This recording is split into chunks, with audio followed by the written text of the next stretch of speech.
हरे कृष्णा। शास्त्रों में देवशयनी एकादशी का बहुत बड़ा महत्व है। यह वह दिन है जब भगवान विष्णु 4 महीनों के लिए योग निद्रा में चले जाते हैं और इस दिन से ही चतुर्मास भी प्रारंभ हो जाता है, जिसे चौमास भी कहते हैं। और इस दौरान कोई भी शुभ काम जैसे विवाह, मुंडन, गृह प्रवेश आदि नहीं किए जाते हैं। देव उठनी एकादशी पर भगवान जागृत होते हैं। कार्तिक मास के शुक्ल पक्ष की देव उठनी एकादशी के दिन इस दिन चतुर्मास समाप्त हो जाता है और रुके हुए सभी मांगलिक कार्य फिर से प्रारंभ हो जाते हैं। देवशयनी एकादशी का व्रत रखने से और पूजन करने से सामूहिक पाप और समस्याओं का नाश होता है, साथ ही व्यक्ति का मन भी शुद्ध होता है, दुर्घटना के योग भी टल जाते हैं। इस एकादशी के बाद से शरीर और मन नया किया जाता है। क्या सच में भगवान इस समय सो जाते हैं? तो इस समय में सूर्य और चंद्रमा और प्रकृति की ऊर्जा कम होती है, जिसे देवशयन कहा जाता है। इस दौरान तेज तत्व या शुभ शक्तियों का प्रभाव कमजोर होने से कार्यों में बाधा आ जाती है और परिणाम भी अशुभ नहीं होते हैं। यही कारण है कि इन 4 महीनों में कोई भी शुभ मांगलिक कार्य नहीं करने चाहिए। चतुर्मास में आने वाले यह हिंदी महीने हैं श्रावण, भाद्रपद, अश्वनी और कार्तिक। आइए जानते हैं इस बार देवशयनी एकादशी का व्रत कब हो रहेगा। व्रत पालन का शुभ मुहूर्त कब से कब तक रहेगा। इस बार साल 2025 में आषाढ़ शुक्ल पक्ष की एकादशी तिथि प्रारंभ होगी 5 जुलाई दिन शनिवार को शाम 6:49 से और एकादशी तिथि की समाप्ति होगी 6 जुलाई रविवार की रात को 9:14 पर।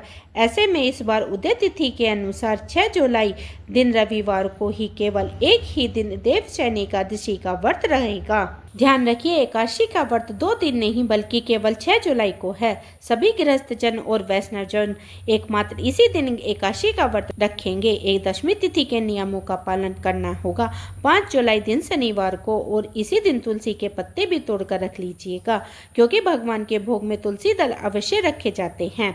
6 जुलाई रविवार को ब्रह्म मुहूर्त सुबह 4:14 से 5:02 तक रहेगा। सूर्योदय होगा सुबह को 5:50 पर और सूर्यास्त होगा शाम को 7:12 पर।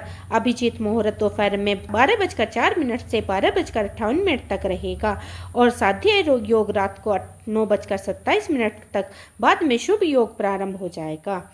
राहु काल शाम को 4:30 बजे से 6 बजे तक रहेगा। द्वादशी तिथि 6 जुलाई रविवार की रात को 9:15 से प्रारंभ होगी और इसी के साथ हरिवासर का समय भी शुरू हो जाएगा। द्वादशी तिथि का समापन होगा 7 जुलाई सोमवार की रात को 11:10 पर। 7 जुलाई सोमवार को ब्रह्म मुहूर्त सुबह 4:15 से 5:03 तक रहेगा। सूर्योदय होगा सुबह को 5:51 पर और सूर्यास्त होगा शाम को 7:12 पर। प्रातःकाल की पूजा का मुहूर्त सुबह 4:29 से 5:29 तक रहेगा।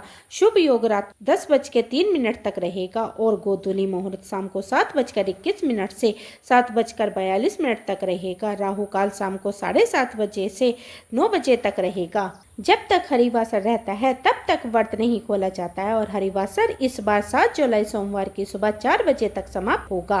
देवशयनी एकादशी का व्रत खोला जाएगा 7 जुलाई सोमवार को सुबह 5:29 से 8:36 तक। 36 मिनट के बीच में आप व्रत का पारण मुहूर्त पर आप निर्धारित मुहूर्त के अंदर ही करना चाहिए। और इस बार 6 जुलाई रविवार को यानी देवशयनी एकादशी के दिन भद्रा भी लग रही है। भद्रा समय रहेगा सुबह 8:08 से लेकर रात को 9:14 तक। लेकिन इस बार भद्रा का वास पाताल लोक में रहेगा, इसलिए धरती लोक पर भद्रा का कोई भी अशुभ प्रभाव नहीं होगा। आप पूजा पाठ जैसे कोई काम इस दौरान कर सकते हैं। भगवान विष्णु के क्षीर सागर में शयन करने की कथा के अनुसार एक बार भगवान विष्णु ने जब असुर राजा बलि को पाताल लोक का राजा बना दिया, तब राजा बलि ने भगवान विष्णु से वर मांगा कि मैं आपकी सेवा पाताल लोक में कर सकूं, इसलिए आप मेरे यहाँ पर निवास करें। तब भगवान विष्णु ने राजा बलि को यह वचन दिया कि 4 महीने देवशयनी एकादशी से लेकर देव प्रबोधनी एकादशी तक मैं तुम्हारे यहाँ रहूँगा। तभी से अपने द्वारा दिया गया वचन का पालन करने के लिए भगवान विष्णु क्षीर सागर में शयन करते हैं। दोस्तों, ये थी आज की जानकारी। उम्मीद करती हूँ आज की जानकारी आपको पसंद आई होगी। आप मेरी वीडियो को लाइक करें, परिवार और भक्तजनों में शेयर करें। अगर आपने मेरा ये चैनल अभी सब्सक्राइब नहीं किया है तो सब्सक्राइब कर लीजिए, क्योंकि यहीं पर मैं एकादशी की कथा भी लेकर आऊँगी।